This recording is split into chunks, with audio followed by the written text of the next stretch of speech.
Okay, I'm ready. Welcome to the Pension Committee meeting on February 9th, 2021. It is 10:01. We'll call the meeting to order. We are doing via WebEx this morning because of limited space and COVID meeting requirements. So we will look at the minutes there. Alan, if you'll turn the page there for us, and we'll glance through the minutes, and if we can get a motion and a second. I'll make a motion to pass the minutes as received. Do we have a second? I'll second. Okay. Okay, I think the only thing we have on our agenda today is the report from Mariner Wealth Advisor. So Pam, we'll let you take it away. All right, thank you, Nikki. And I will share my screen. The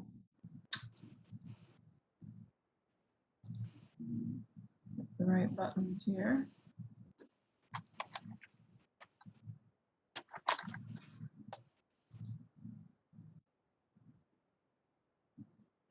Okay, do you all see that? It's our normal first page of our book. Okay, Yes. well, here we go. So we're very happy to be here with you, at least in this format today. We would have loved to come in person, but we know, of course, with COVID, we have a lot of different things that are kind of the new way of doing business these days. But we want to walk through at a high level, just a brief update on our firm. You know, we are continuing to grow. It's just in kind of a virtual environment. As you all know, we have 2 offices in Louisville now. I do oversee that team.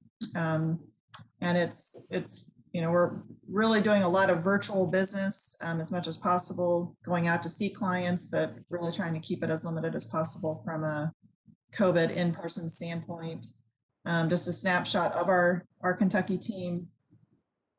We do have a tax director now where we've incorporated a tax practice into everything else that we do, along with investments and wealth management for individuals. So Matthew and I are the ones on the call today. I'm up here in the upper left and Matthew's right here. He'll be giving some of the detail on the investments. So as we get into the overall plan summary, as you know, we like to start with an overview of the investment policy. This is your document that outlines basic parameters for how the investments should be managed and how they should be allocated. So this is a summary of that document. At a high level, the driving force is the asset allocation. That's determining how much is in the equity part of the portfolio versus the more stable fixed income. As you can see, we have a target for stocks of 60% with an allowed range of 50 to 80%.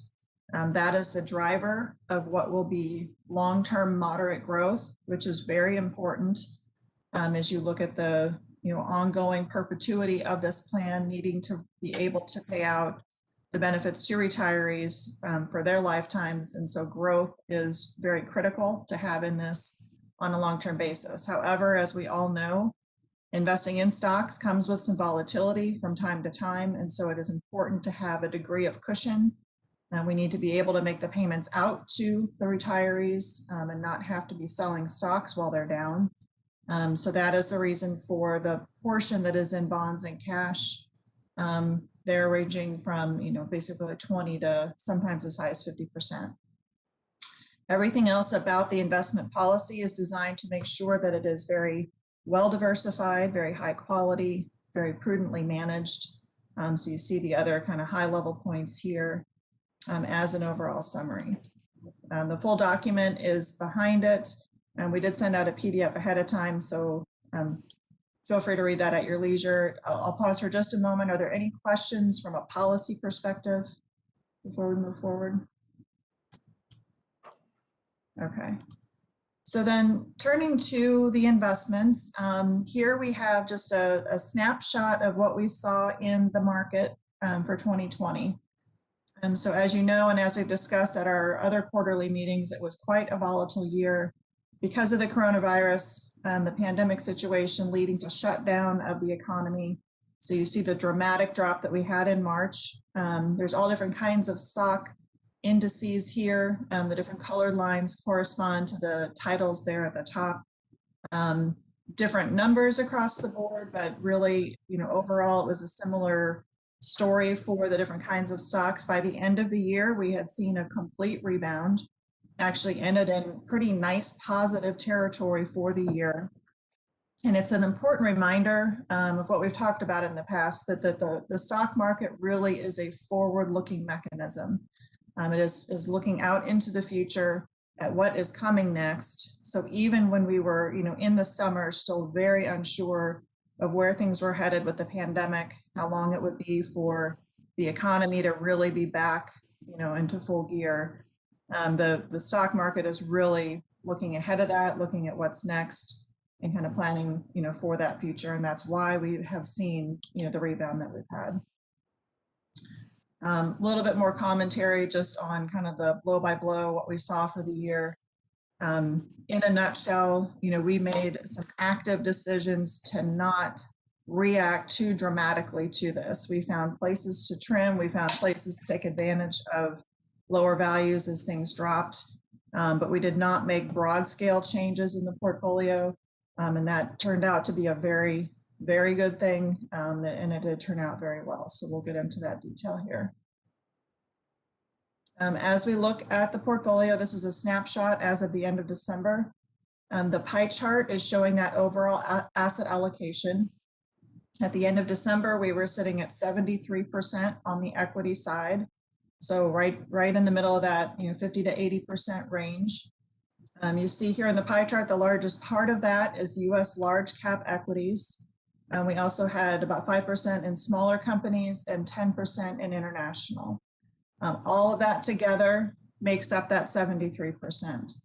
I'll also point out, and we'll get into more detail later, this is a combination of both active and passive investing. We find that both of those pieces can really bring a lot of value to the overall performance and overall returns that you see. On the fixed income side, there's about 27%, which again is that cushion to help buffer the volatility, to make sure we can continue to make the payments for the pension, even when the stocks are down from time to time. The upper right-hand corner is the overall returns that we've seen. So we like to show you, since we meet quarterly, the first column is just the fourth quarter. You can see, as we had already started on the rebound earlier in the year, the fourth quarter continued that. For just the fourth quarter of last year, the total portfolio had a return of 11%. That's more than a normal full year that we saw in just a 3-month period. The top row here is the total return, and then the components of that are below, the fixed income and the equities. For the full year of 2020, that second column over, we finished at a total return of 13.5% for the total portfolio. And the components of that, the fixed income or the bonds had a 3.5% return, and the stocks had an 18.2% return. So it actually was well ahead of the market for the year. You should all be very, very happy about that. And it goes to show some of that, added value that can come from blending active investing with passive investing. There are times that just passive will do very well, but this is an example of a time that the active really did help push things even higher. And then you see the prior year we still have on there, and then the long-term return now overall since inception has been about 7.1% per year. So that's an annualized return number over that period of time. Any questions on this at a high level before we get into the detail? Okay, I'm going to hand it off to Matthew to walk through some of the detail on the stocks and the bonds. Yeah, in these first couple pages here of the detail, we're going to be looking at that actively managed individual stock portfolio that Pam mentioned. We are blending with the passive funds, which we'll get into right after the detail here on the active portfolio. But what we're looking at here on this slide are all of the individual stocks that you own. And what we've done here is separated them into 3 different categories just based on their type. So starting on that far left-hand column, this is going to be what we would call the stable core of your stock portfolio. And these are going to be companies that are either paying a higher dividend yield or they're consistently growing their dividend. They're also going to be low beta or less volatile than the market as a whole. In the center column are going to be the more cyclical stocks that will tend to be more opportunistic and fluctuate with the business cycle. And then on that farther right-hand side are going to be the higher growth and faster growing companies that are of that nature, either because of the industry that they're in or their business model. A really important focus on this page is just that balanced weighting that we have between all three of the categories here. And what we will do is make strategic adjustments just in any one category based on what we're seeing in the markets. One of the more recent purchases that's been added to this slide here is, if you look in that further right-hand column, we have F5 Networks, and what they're a company that's involved in enhancing network security and performance of various types of different software applications and things like that.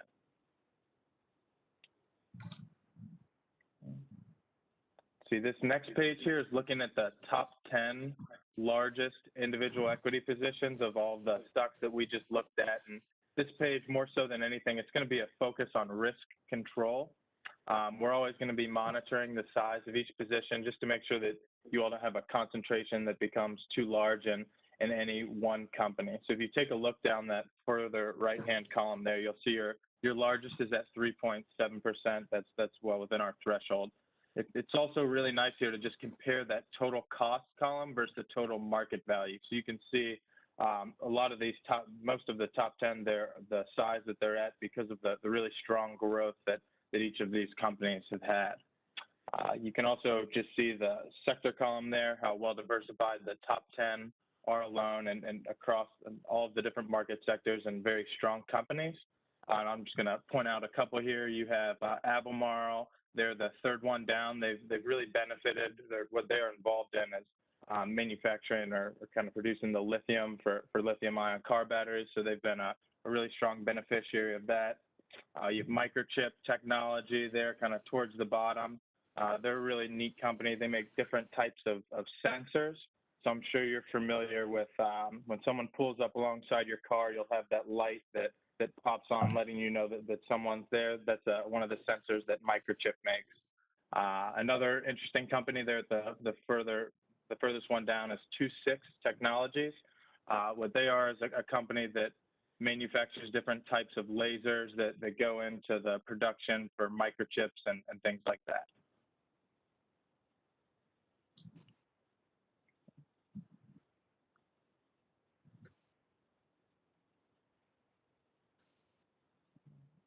This next page here is looking at the funds that you all have in your portfolio. And as Pam mentioned, we are blending the passive with active, and that's really important. So you're getting the best of both worlds on that end. But what we've done here is we've listed all of the funds that you all own with their corresponding performance figures for a number of different time periods. It's important to note here in the top two, you can see the iShares Russell 1000 versus the iShares the growth there, and you can see the difference just in the performance for 2020. And I just wanted to note that we were heavier weighted in the growth area for in 2020, and we may increase that position just based on our outlook. Okay. And then this last page here, the detail is a review of the bonds. And as you know, the bonds are going to be a very important piece of your portfolio, and what they're going to do is act as a buffer against volatility as we see it in the market. And because of that, we don't take any unnecessary risk. So you all are invested in very high quality individual bonds. What this quality rating pie chart on the right-hand side of the screen is telling us is that all of the bonds that you own are of investment grade, so very high quality. You can then see the maturity distribution pie chart there on the left-hand side, and you can see that laddered nature of the bond portfolio with bonds gradually coming to maturity. And this is important because it's going to allow us to make gradual adjustments as those bonds do come to maturity. And I'll just add, it's going to be a more and more important point if we do at some point see interest rates start to go up. We're in an environment right now with very low interest rates. And so, a bond is investing in kind of that fixed income stream. But as interest rates go up, bond pricing and bond values can come down or do come down. And so if we were invested in a bond mutual fund, there can be very real losses as that happens, because prices come down. Bond fund managers are buying and selling bonds and can end up taking losses that everyone in that fund will have if you're just in bond mutual funds. By doing individual bonds, we eliminate that risk. So we can hold each bond until it matures. So even if we do see interest rates start to move up, which we do think will happen here at least in a couple of years, if the trading price of a bond comes down, we don't need to sell it. So it's not an automatic loss the way it would be if it's in a mutual fund. By holding the individual bonds, we hold them until they mature, pretty much like a CD, and it's a guaranteed amount that comes in because they're the high quality companies. We know that amount will come in. So that will become more and more important, especially if and when we do see interest rates start to pick up. So that is the portfolio summary. As you know, we always like to include just a few slides and commentary on kind of outlook for the market, what we're seeing, looking at the valuation of the economy. So this chart here is an important reminder. This is one that we've updated and shown you from time to time over the years. But it's an important reminder of how often we do get a correction in the market. What this chart is doing, this is looking at the S&P 500 going back to 1980, and it's looking year by year. You'll see a gray bar that is showing what was the total up or down movement for stocks for the year.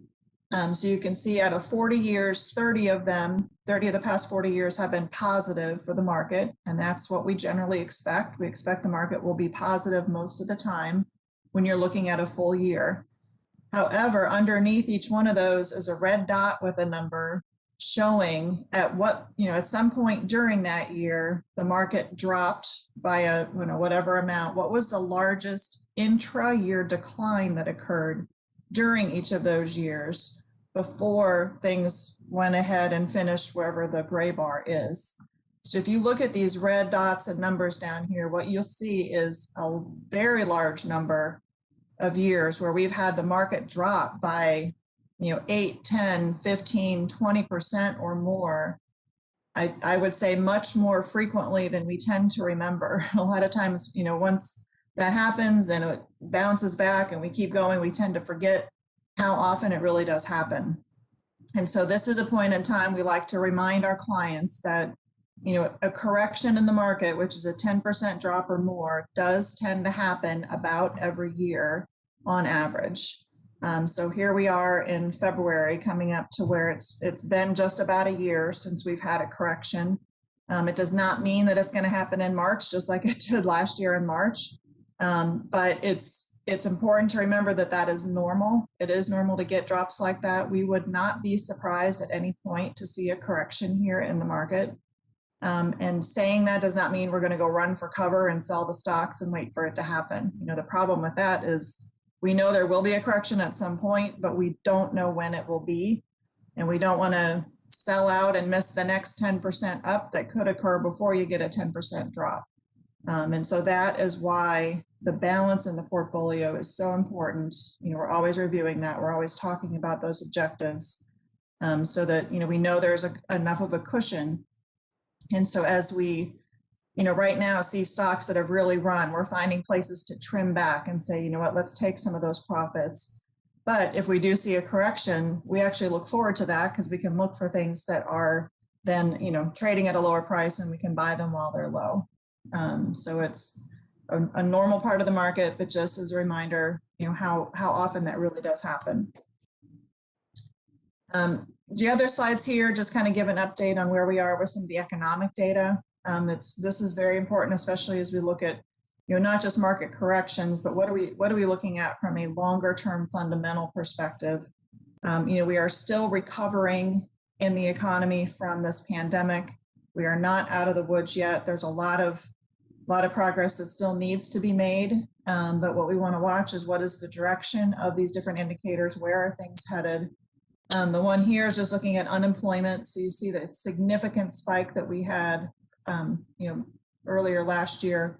It has been getting better. You know, the unemployment rate has been getting better, but we still, you know, certainly have further to go. Retail sales is just an example of, you know, one area of the economy that bounced back very quickly. So this is one that came back almost immediately.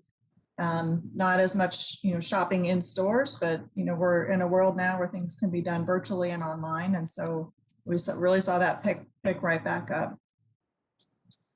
Housing, the housing market is a pretty big part of the economy, especially if you think about just kind of the domino effect and chain reaction, particularly as new homes are built, you know, the construction industry. This chart on the left is looking at just the sale of homes. New homes is the blue line, and existing homes that are being sold to other people is the green.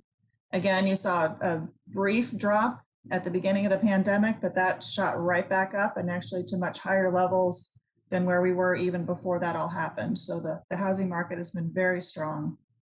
This chart on the right is looking at just building permits for new homes, and similar story here. You saw a quick drop, but then that's also come, you know, right back. And again, all that construction activity really is a big part of the economy that has held up quite well, you know, even in this environment. Part of why that has been as strong as it has is because of interest rates being so incredibly low. So if you look at the chart on the left, this is a 10-year Treasury bond yield, which tends to be the benchmark interest rate for most mortgage loans and the mortgage rates. So we keep a close eye on that. You see with, you know, the gray area here is the recession as the pandemic hit last year. That's when we saw a 10-year Treasury bond drop below 1%. That's the lowest on record that we've seen. A little too low as we talk about investing and just health of the economy. We would actually like to see it a little bit higher. We have seen it start to pick up a little bit. Now it's actually a little bit over 1%, but still very, very low. And a lot of that is because of the Federal Reserve and the activity that they have been taking. And so, you know, the Federal Reserve historically has really only controlled short-term interest rates. When you hear about the Fed funds rate, that drives a lot of business loans, home equity loans, things like that. But with the financial crisis that occurred back in 2008 and 9, and then again here, they have been using a different tool that they came up with, and that's actually buying bonds. So the Fed has been buying bonds to hold on its own balance sheet in very large quantities, and it's the buying of those bonds that actually, the demand for the bonds keeps those interest rates low.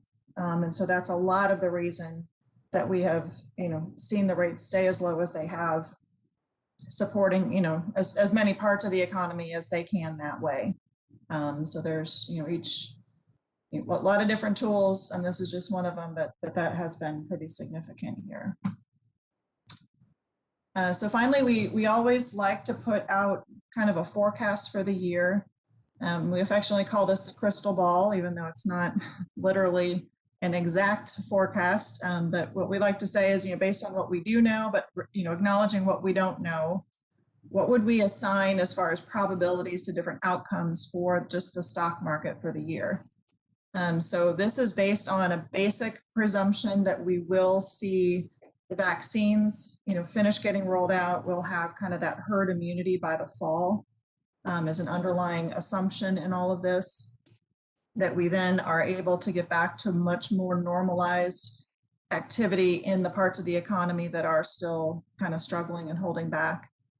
With that, we would project a GDP growth, or, you know, economic growth of about 4% for the year. We would expect the Federal Reserve to remain somewhat accommodative, but allowing some of those longer term rates to go up a little bit higher. With all of that, based on very strong returns for the stock market the past 2 years now, 2019 and 2020 were both well above average, we would put a most likely probability this year on a much more moderate return.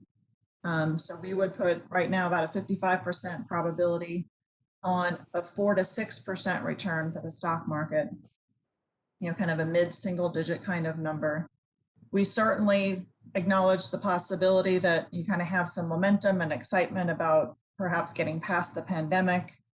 some other things that are, kind of fueling some optimism that could lead to yet another above average year this year. There's certainly the possibility for that. So we give that a 20% probability.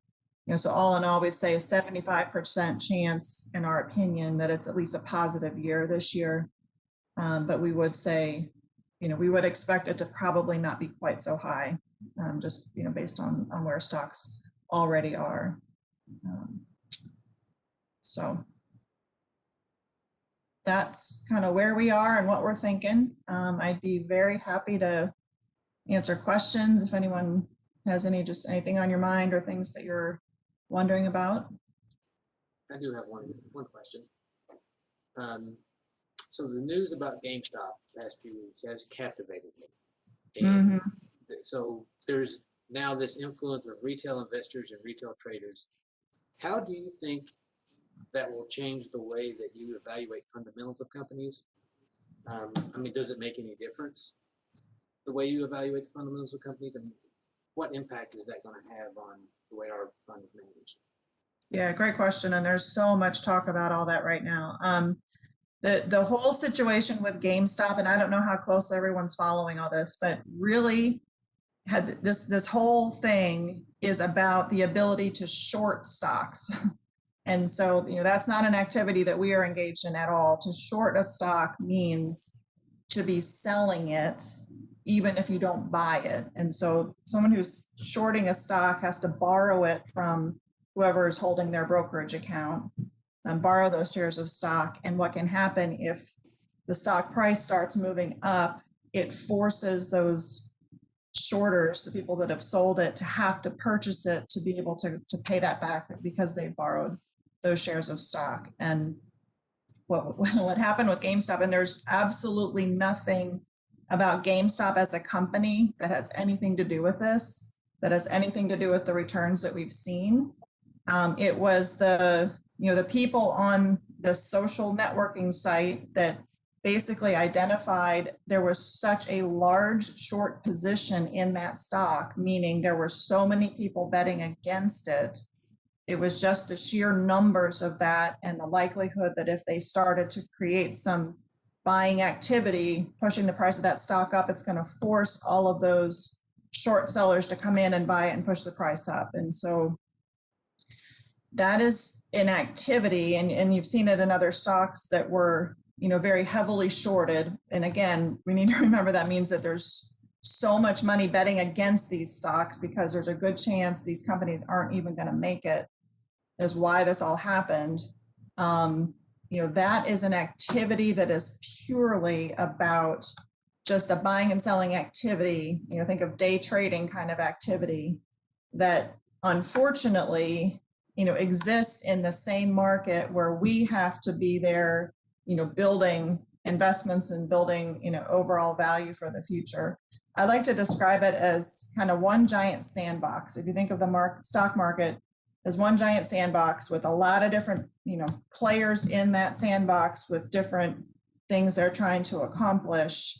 Our goal and your goal as investors, we're in there building sand castles. We're figuring out the pieces we need, where we need to have them, and using that sand to build a castle for the future and for that long-term success. But we need to acknowledge that there are some other players in that same sandbox that have a whole different thing in mind. They're in there with, think of just, piles of sand in their hand, and they're throwing it up in the air and trying to catch it. And they have an entirely different objective. Sometimes they're grabbing something out of the middle of our castle and we have to repair it and put it back together. But it's completely different activities that are existing within the same universe that we're working in. And so it does not change at all how we evaluate what we want to purchase, because we're purchasing, we call there's long and there's short. So the short is betting it goes down, you're selling. We are long investors, meaning we are buying to hold investments that will grow. And so they're not even going to be the same investments, right? So we would never have been in a GameStop because of, the negativity that was around that. But just acknowledging some of that noise that's going to be there, and that's just yet another reason, that some of that noise gets created. Okay, thank you, Pam. Does anyone else have any questions? We appreciate you being there, Pam, and presenting that to us. Do we have, I don't think we have any old business or new business, but we will be glad to discuss anything that you all have on your minds. The next meeting is scheduled for May 11th at 10 a.m. And if there are no more questions or discussions, do we have a motion to adjourn?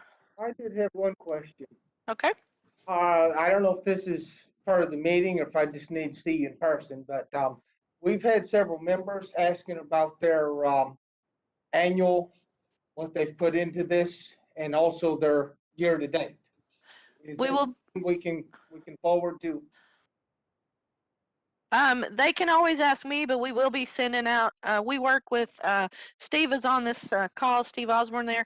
We Right. work with his office for the statements, and we ended up not doing them in 2020 because of the timing with COVID, but we will be doing them this year. They usually come out in March. So, but if anybody needs to know their balance right away, they can always email me or call me. So are you saying that next month we should be able to get something then? Yes, we should have the statements out in the next month or so. I just want to make sure I heard you right. Thank you. Yep, you're welcome.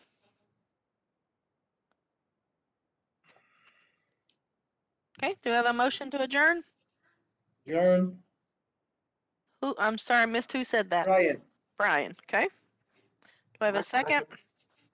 And I think that was Rick. Yep. Okay, thank you all for joining us today, and we will see you on May 11th. All right. Thank you. It's great to see everybody. You too.